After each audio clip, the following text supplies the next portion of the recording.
Hey everyone, welcome back to the channel. Today's story is one that will make your heart stop for a moment because sometimes life brings people back into our path in the most unexpected ways, and sometimes those returns come with more truth than we were ever prepared to face. So sit back, relax, and let me take you through this unforgettable journey of love, heartbreak, betrayal, and destiny, all wrapped into one powerful encounter. It all began on a warm late afternoon when the golden sun dipped behind the tall buildings of the city. Matthew had just finished a long, tiring shift at work. He was the kind of man who didn't complain much, kept his head down, did his job, and tried to build the life he always dreamed of. But today he felt drained, not just physically but mentally too. He had a lot on his mind: bills that needed paying, goals he hadn't reached, and a constant feeling that he was running out of time. Like so many of us, he felt life was moving too fast. They walked toward the mall across the street to pick up a few things before heading home. The weekend crowd was loud: kids running around, couples laughing, friends taking photos, security guards standing by the entrance. But as he got closer, something pulled his attention away from all the noise, something small, fragile, and out of place compared to the brightness around him. Sitting on the cold concrete floor beside a pillar was a young woman, her clothes dusty, her hair tangled, her hands shaking as she held a cardboard sign that simply read "Hungry and cold, anything helps." People walked past her like she didn't exist, like she was invisible, like she was just another piece of the city. They chose not to look at. Matthew slowed down, his eyes narrowing because something about her felt familiar, too familiar, but he brushed it off, thinking he was just tired. He stepped inside the mall, bought his groceries, and stepped back out. But this time, instead of turning toward the bus stop, he found himself staring at her again. Something in his chest twisted like a string being pulled tight. He took a slow breath, walked closer, and as he did, his heart dropped because he finally saw her face clearly, and everything inside him froze. It was her, the girl who had left him years ago, without a goodbye, without a letter, without an explanation. The girl he had once loved more deeply than he ever admitted to anyone. The girl who vanished from his life like smoke. The girl who broke him in a way he never fully healed from. Her name whispered through his mind like a ghost. Sophia. She didn't look like the Sophia he remembered, not even close. The girl he knew was bright, full of life, always smiling, with big dreams and wild plans. But this woman was worn out, small, fragile, a shadow of who she once was. He felt his breath catch in his throat because seeing her like this tore open wounds he thought had closed. Hesitated for a moment, but then he slowly knelt down beside her. Her blank, tired eyes lifted, and when she saw him, her mouth parted slightly, not from recognition at first, but from surprise and confusion. Then slowly her eyes widened and she froze. "Matthew," she whispered, as if saying his name. He didn't know what to say. He didn't know what to feel: anger, heartbreak, confusion, pity. Everything collided inside him, and all he managed to ask was, "Sophia, what happened to you?" She looked down, swallowing hard, tears building in her eyes. "I didn't think I'd ever see you again," she whispered, her voice trembling, and for a second she seemed ready to fold into herself and disappear. Matthew took a deep breath, fighting the storm in his chest. He shouldn't care, he shouldn't feel this, he shouldn't still want answers, but he did, because even after everything, she had meant the world to him once, and part of him needed to know why she left and why she was here like this now. "Do you need help?" he asked gently, his voice softer than he expected. She closed her eyes, shaking her head as tears slipped down her cheeks. "I don't want to bother you, I don't want to ruin your life." Again that sentence stabbed straight through him. Ruin his life again? What happened back then? What had she been carrying all these years? He placed the grocery bag down and said, "Sophia, come with me, let me get you something warm to eat." She hesitated, looking around nervously, like she was afraid of being seen by someone, like she was hiding from the world, but eventually she nodded quietly. Matthew helped her stand, and she flinched slightly from the cold, her body so thin he wondered how long she'd been living like tea. She took her to a small cafe nearby, away from the noisy mall crowds. They sat across from each other, the warm light making her look a little less broken, but still exhausted, still scared. She held the cup of hot chocolate he bought her with shaking hands, as though it was the first warmth she had felt in weeks. Matthew looked at her for a long moment, then finally asked the question that had haunted him for years: "Why did you leave?" She looked down at her hands, her lips pressed tightly together. For a long moment she said nothing, then she took a breath and whispered, "Matthew, I didn't leave you because I wanted to. I left because I had no choice." He frowned, confused. "No choice? What do you mean?" "Sophia, what happened?" Her eyes filled again, and she finally met his gaze. "My father," she whispered, "he found out about us, and he warned me that if I didn't leave you he would destroy your life. He said he'd ruin your job, your family, everything he could." She wiped her cheek. "I was young, scared, and he was powerful. You know what he was capable of, and I didn't want you to get hurt, so I disappeared." Matthew felt his stomach twist. That man, her father, had always been controlling, but he never imagined he would go that far. But even then, Sophia's disappearance had left him shattered. He had searched for her months, asked friends, looked everywhere, but she was simply gone. Hearing her reason now didn't erase the pain, but it changed the truth behind But that still didn't explain why she was here like this.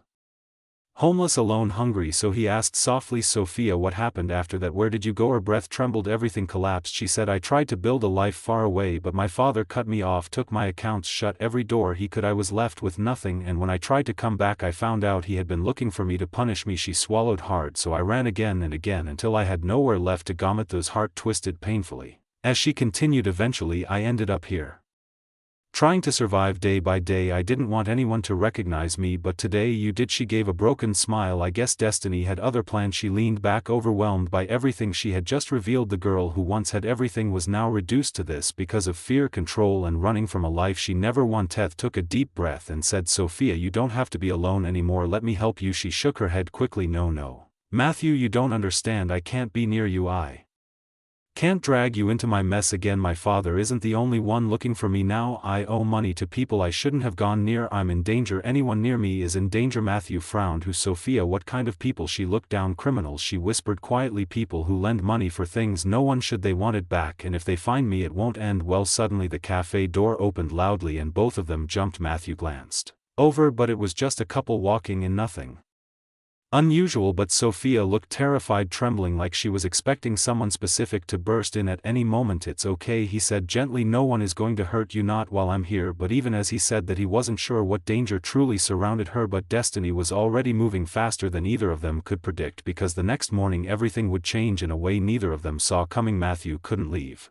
her on the streets that night, so he offered her a safe place, a spare room in his small apartment. She resisted at first, begging him not to involve himself, but he wasn't the kind of man to abandon someone in need, especially someone he once loved deeply, so he insisted, and finally she agreed. They walked through the quiet night streets, the world cold but somehow softer when they were together again. He cooked her a simple dinner. She ate slowly like she wasn't used to warm meals. Afterward she fell asleep on the couch, exhausted, and Matthew watched her for a moment, feeling the heavy weight of the years between them, all the pain, all the unanswered questions, and all the possibilities of tomorrow. But tomorrow didn't wait long. The next morning Matthew woke up early to the sound of loud knocking, not just knocking, pounding, like someone was trying to break the door down. His heart jumped. He rushed to the door, looking through the peephole, and froze, breath catching in his throat. Standing outside were four men in black suits, tall, muscular, intimidating, clearly bodyguards, and beside them was a fifth man, older, sharp-eyed, wearing an expensive suit. He looked like someone who lived and breathed power. Matthew's mind raced. Who were they? What did they want? Before he could decide whether to open the door, the man spoke loudly enough to be heard inside. Matthew, Dawson, we know she's inside. Open the door now. Matthew felt his stomach drop. Sophia, he whispered, turning back. She was sitting up on the couch, eyes wide, terrified. No,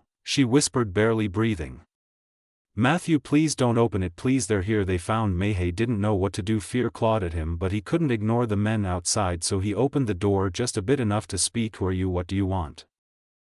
The older man stepped forward. I am Mr. Carlyle, attorney representing the estate of Mr. Henry Lancaster, Sophia Lancaster's father. He spoke sternly. We have been searching for her for years, and we have reason to believe she is inside your residence. Matthew blinked, stunned. Sophia's father sent lawyers and bodyguards after her, but why after all these years? What changed? He tried to keep his voice steady. Why are you looking for her now? What does he want? Carlyle gave a single sharp breath. Mr. Lancaster passed away last week, and Miss Sophia is the primary heir to his fortune. We are here to escort her to handle legal matters immediately. Matthew felt his entire world tilt. Sophia, the same woman sitting behind him, trembling, hungry, homeless, was the heir to a massive fortune, and her father had never tried to help her before. Why now? He stepped aside slightly, eyes narrowing before he could say anything. Sophia appeared behind him, looking small, frightened but determined. She whispered, I don't want it. I don't want anything from him. The lawyer adjusted his glasses. Miss Lancaster, whether you want it or not, you are now legally responsible for an inheritance worth nearly $90 million.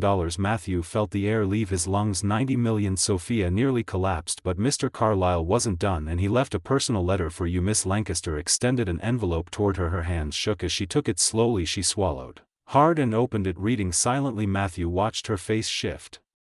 Pain, shock, grief, and then something deeper, something breaking quietly inside her. Finally she whispered his last words to me. He said he was sorry. Matthew stepped closer, heart aching. Sophia looked up, tears falling. He said he regretted everything he did to us. He regretted hurting you, hurting me. He spent years trying to find me to fix things, but by the time he found out where I had been, it was too late. She covered her mouth, crying harder, and Matthew gently wrapped an arm around her. She leaned into him shaking, and he held her without hesitation because despite everything, despite the years, despite the heartbreak, he still cared, maybe more than he wanted to admit. Carlyle cleared his throat quietly. Miss Lancaster, we are prepared to offer protection, hence the bodyguards, but we must leave today. Time-sensitive legal procedures must be completed. Sophia looked at Matthew, eyes full of fear and hope. She whispered, what should I do? Matthew looked at her softly and said, go see what he left for you. Sophia, learn the truth of your past and start a new future. You deserve that, but know this, you're not alone anymore, not unless you want to. Besh stared at him for a long moment, then slowly nodded. Wiping her tears, she turned to Mr. Carlyle and whispered, I'll come with you. The bodyguard stepped aside, escorting her toward the waiting black car, but before she got in she turned back, looked at Matthew and whispered, thank you for finding me again, for saving me again. And Matthew watched her leave, knowing this wasn't the end of their story, but the beginning of something new, something stronger, something fate had brought back, not by chance but by purpose, because sometimes the people meant for us return when destiny decides it's time. And that's the story of how one man found the girl who left him without goodbye, sitting alone outside a mall, and how that moment changed everything forever. If you enjoyed this emotional journey, make sure to like, share and subscribe for more stories that touch the heart. Thanks for watching, and I'll see you in the next video.